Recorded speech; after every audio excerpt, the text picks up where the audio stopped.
it's Halloween time by now, and I decided to go back and revisit some of the Halloween films that I didn't do last year. Remember last year I redid the Blumhouse trilogy reviews, and I think I even did Rob Zombie's Halloween. But for some reason, I didn't do Rob Zombie's Halloween 2. I plan to do a few more this year, like Halloween's 5. But let's talk about Rob Zombie's Halloween 2. Instead of just doing a video where I'm going to defend it and talk about, oh, I love it and you don't get it, I think I'm going to talk about this movie and why I like it, but why I get it's so controversial. I think this is the 15th anniversary of Rob Zombie's Halloween 2.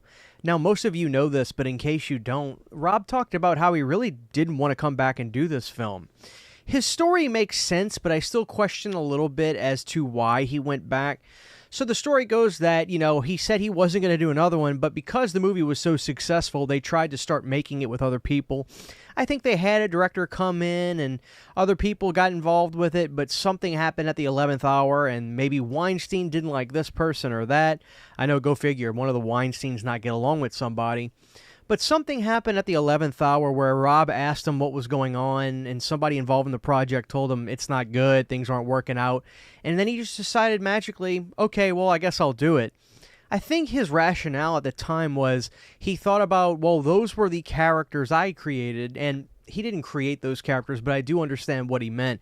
Those characters in his own vision, and he didn't want to see somebody else do something with them, so he's like, screw it, I guess I'll do it. Yeah, so, I understand that, but at the same time, it does seem somewhat out of character for Rob. He's never struck me as the kind of guy that would do anything that he didn't want to do, or that sort of nature, so I don't know. But regardless, the dude came back to make Halloween 2. Now, this movie didn't do as good at the box office. Now, this is speculation, but some could say that the reception for Halloween 2 was a lot less well-received than the first Halloween, and that word of mouth killed it. And I think somebody else had told me that there was a Final Destination movie that came out, and apparently those movies still did really well at the box office, so maybe that did hurt Halloween 2, I don't know. I can tell you this, though. I was at the movie theater opening night for Halloween 2, and I'll always have a feeling about this movie that I can't shake, and it's a loving feeling. If you guys know me and you've been watching the channel for a while, you know my story. My story is that I got in love with horror in 2009 when I went to a Spirit Halloween trip with my brother, and then I just dove headfirst in watching all these movies.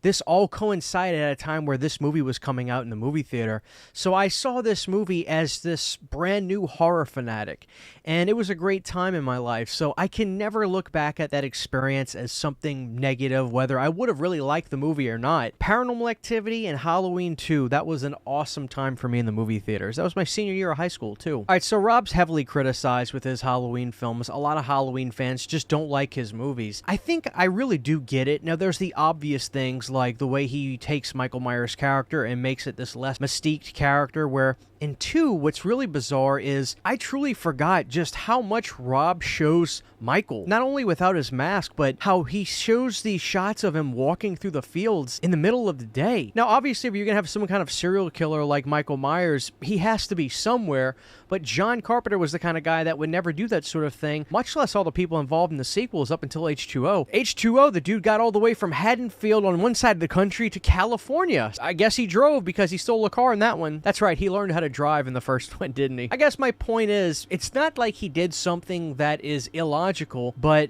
inconceivable. Like, the Halloween fans could look at that and say, how dare you show Michael like this? I always wonder if Rob went out of his way to make this movie try to be so un-Halloween in the basis of the story, or if that's truly the vision he had. I think it's probably a little of both. There's no doubt in my mind if you watch this movie, he does things and makes decisions that would absolutely in no way, form, or fashion have them wanting him to come back and continue where his story left off, although that did kind of happen a few years later with Halloween 3D. But the things that I really like about this movie are the eccentricities in the way that Laurie Strode has these weird dreams where she is in this glass casket freaking out.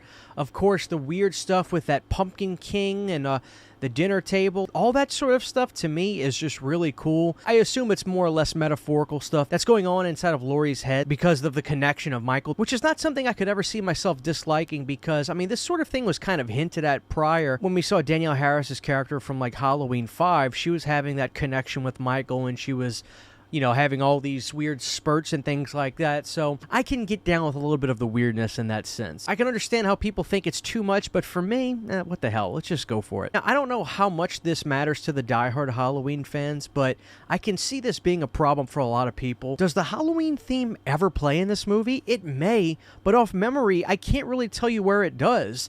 There's a lot of weird gongs and sounds that Tyler Bates did for the score, which I love, by the way. I actually really like the way this movie sounds. The sound design of this is great. And of course, we have that really cool band and that Halloween party, Captain Clegg and the Night Creatures, where there's strippers on stage.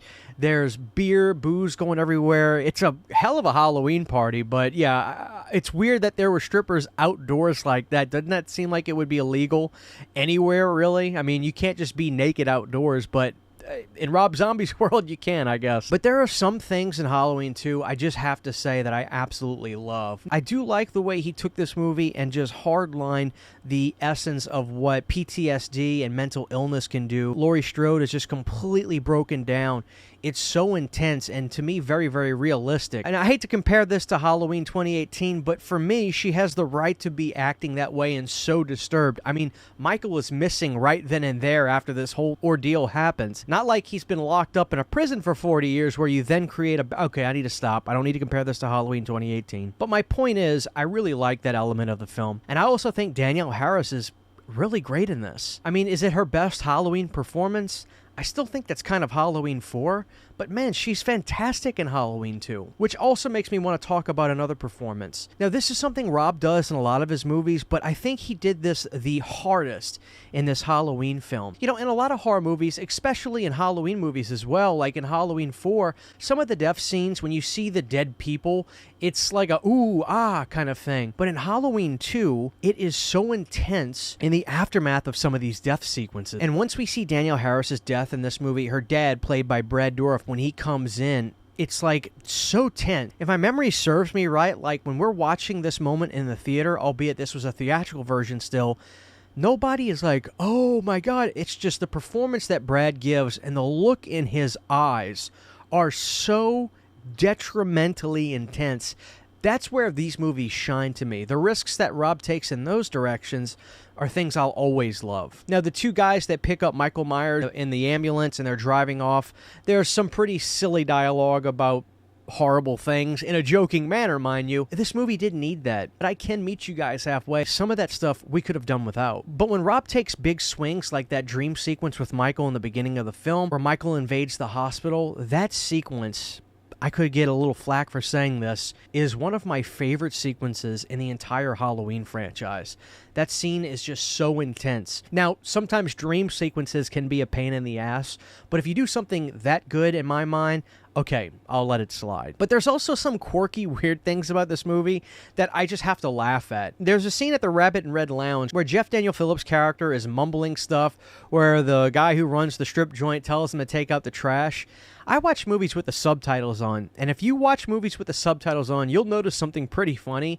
Turn it on, as he's taking the trash out to the dumpster outside, he's mumbling the most random shit, and then there's something about a blood transfusion or something. It's hysterical. Now, this is something that's obviously a mistake in the sense that somebody didn't make it to this movie, but I thought when I was watching this movie that Jeff Daniel Phillips turned into some kind of ghost, and that maybe he was back in the movie because of how weird it was the first time I watched it. I thought, okay, there's no rules in Halloween 2, so I guess he could come back to life. Jeff Daniel Phillips plays the host of the Halloween party after he was killed by Michael. He's got the face paint on and everything like that, and Jeff Daniel Phillips has such this identifiable face shape that you know it's him right away.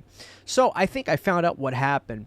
We found out that Bill Moseley was supposed to be in this movie and was supposed to play that role as the guy that was, you know, the host of this big Halloween bash, but something happened where he wasn't in the movie at all, so then they just used Jeff Daniel Phillips again.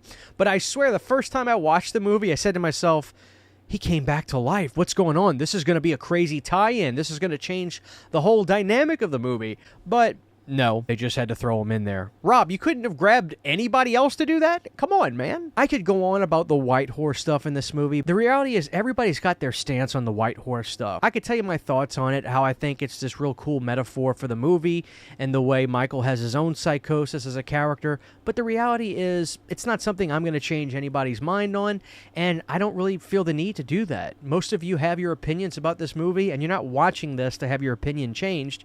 Hopefully, you're just trying to be entertained for a few minutes. The character of Lumis is another thing I like about this movie. I feel like Rob Zombie was doing this over-the-top Dr. Phil public doctor thing with Sam Loomis, doing the book, going on the press tours, and just turning this whole thing into a huge schmoz, which is the way I think Rob feels like a doctor really would have handled that situation had he been involved with a famous serial killer in reality, as opposed to hunkering away like Dr. Loomis does in the original Halloween films. But that's why we love the real Dr. Loomis. But there's a moment in this film that I feel is so real that no other Halloween film had ever done. We see the father of one of the victims of Michael Myers go up to Dr. Loomis at that book signing, and that scene just kind of like raises the hair on the back of my neck. I mean, it's so real. That's where I think Rob shines, where he says, okay, well, if this was going on, one of those dads would show up there and he'd try to kill him. Those moments of harsh reality are what makes the movie stand out to me. So guys, here's what I really think is the reality about Rob Zombie's Halloween, and specifically Rob Zombie's Halloween 2. He didn't make a Halloween film. He made a Rob Zombie film, which is what I guess he was hired to do, although I hear that behind the scenes there was a lot of issues between Rob and the Weinsteins, but they have all that footage locked away and I don't think we'll ever see it. But it's a fun film to go back and revisit. Like I said, I saw this at a really critical point in my life, and it's something I can never dislike when I think about Halloween 2. It was a really fun experience, and although it's a movie that is clearly divisive, the people that dislike it, I get it. I truly get it. It's not something I'll ever argue. But as somebody that is admittedly a big Rob Zombie fan, I don't think everything he did with this movie was perfect. But the big swings that he took in terms of some of the performances, with Brad Dourif finding his daughter, the dad going up to Dr. Loomis at that book signing and things like that, those are really cool elements that make this film unique to me. So it was fun to revisit Halloween 2 2009 this year. I think we're going to go do Halloween 5 next. I want to see why is that movie so weird. Do I find it to be as weird today as I did back then? I guess you'll have to stay tuned. Thank you guys for watching, and I'll see y'all next time. Take care. Huge giant thank you to all of my Patreon supporters. Without you guys, this would not be possible. To get behind the scenes photos, videos, music, private live streams, and much more, you can subscribe to my Patreon for as little as $1 a month. Thank you to my patrons.